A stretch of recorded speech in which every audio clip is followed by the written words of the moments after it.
Sabi ni Allah Ta'ala, al-mal wal banun zinatul hayatid dunya. Ang kayamanan, sabi niya, at ang mga anak o pamilya ay ito'y palamuti ng dunya. Kaya minsan may tatanong sa isang tao na ano ba yung mas mahalaga sa isang tao, yung pagkakaroon ng kayamanan o pagkakaroon ng anak o pamilya. Yatasaalul insan, pwedeng maitanong ng isang tao na ano ba yung pinaka mas gugustuhin niya dito sa dunya, ang almal wal banun, yung magkaroon ng kayamanan o pagkakaroon ng anak o pamilya. Wallahu subhanahu wa ta'ala, dapat magkaroon natin ng akida, ng paniniwala na anna lillahi dawam wal baqa, na yung pananatili at ang hangganan ay tanging kay Allah Ta'ala lamang. Ad-dawam wal baqa lillahi ta'ala. Wa anna ad-dunya faniya, na ang dunyang ito ay temporary lamang. Wallahu subhanahu wa ta'ala yadhkur, kaya nga binanggit ni Allah Ta'ala sa Quran na ang pamumuhay sa dunya, wadrib lahum mathalan hayatid dunya kama in anzalnahu minas sama. Kaya bibigay ng halimbawa ng pamumuhay sa mundo ay kahalintulad lamang sabi ng tubig na ibinaba ng ulan na ibinaba sa kalupaan. Tapos dito, sabi ni Allah Ta'ala ay tutubo yung mga iba't ibang mga halaman at iba't ibang mga bulaklak. Kahalintulad ng pamumuhay sa mundo. Ganito rin yung tao, sabi niya. Meron sa mga tao na kung saan tataas ang kanilang posisyon. Meron sa mga tao kahalintulad na mababa ang kanilang estado sa buhay, ay kahalintulad din ng mga puno at mga halaman na meron mataas ang kanilang mga sanga, meron mababa ang kanilang sanga, meron maganda ang kanilang estado, meron hindi. Summa yadhkurullah, so binanggit ni Allah Ta'ala, sabi ni Allah Ta'ala, al-mal wal banun zinatul hayatid dunya. Ang kayamanan, sabi niya, at ang mga anak o pamilya ay ito'y palamuti ng dunya. Kaya minsan may tatanong sa isang tao na ano ba yung mas mahalaga sa isang tao, yung pagkakaroon ng kayamanan o pagkakaroon ng anak o pamilya. Wallahu Ta'ala yadhkuruna, binanggit ni Allah Ta'ala, sabi niya al-malu wal banun. Ang sabi niyang kayamanan, tapos sinunod niya ang anak o ang mga pamilya.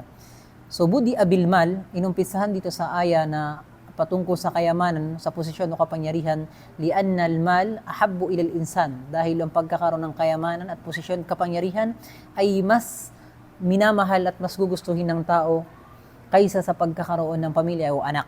O hadhihi gariza, ito ay nature na sa isang tao talaga. Kaya nga binanggit ni Abdul Malik bin Marwan, kabilang sa famous khalifa ng Umayyad Empire na si Abdul Malik bin Marwan, sa kanyang sinabi na al-mulku akim, na ang sabi niya, ang leadership o ang kingship, sabi niya ay akim. Akim, ibig sabihin sa Tagalog ay hindi nagkakaanak o baog.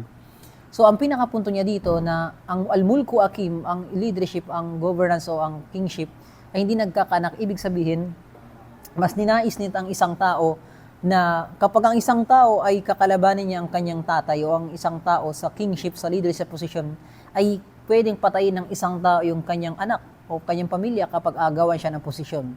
Nangangahulugan lamang dito na mas mahal ng isang tao yung pagkakaroon ng kapangyarihan ng kayamanan kaysa sa pagkakaroon ng pamilya o anak.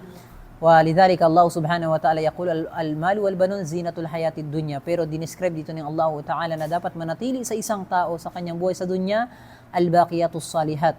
Ang mananatili pa rin sa dunya na kahit pagkakaroon ng kapangyarihan, ng kayamanan, ng leadership, ng posisyon, mananatili pa rin dapat sa isang tao ang kanyang paniniwala ng pananatili. Sabi niya, ang dapat niyang ipanatili sa kanyang buhay, al-baqiyatus salihat, ang pagkakaroon ng kabutihan. Wa yadhkur Ibn Abbas, binanggit ni Abdullah ibn Abbas radhiyallahu anhu, nang tinutukoy dito na baqiyatus salihat ay yung subhanallah walhamdulillah wala ilaha illallah Allahu akbar wala hawla wala quwwata illa billah. So ibig sabihin, parang sinasabi dito sa atin ng aya na kahit ganito ang takbo ng buhay ng isang tao sa kanyang sarili na nagmamahal ng dunya, ng kayamanan at ng anak, ng posisyon, ay dapat magkaroon pa rin sa kanyang itiqad, ng paniniwala na paghandaan niya ng kabilang buhay, ang kabutihan ng pag-alala kay Allah Ta'ala, yung pag-ibada kay Allah subhanahu tabarak wa ta'ala. So yun ang pinakamainaw na dapat natin paghandaan, na kahit pa umabot tayo sa dunya ng may pagkailob sa atin Allah subhanahu wa ta'ala yung karangyaan ng dunya, panatili pa rin sa atin ang pag-ibada kay Allah subhanahu tabarak wa ta'ala.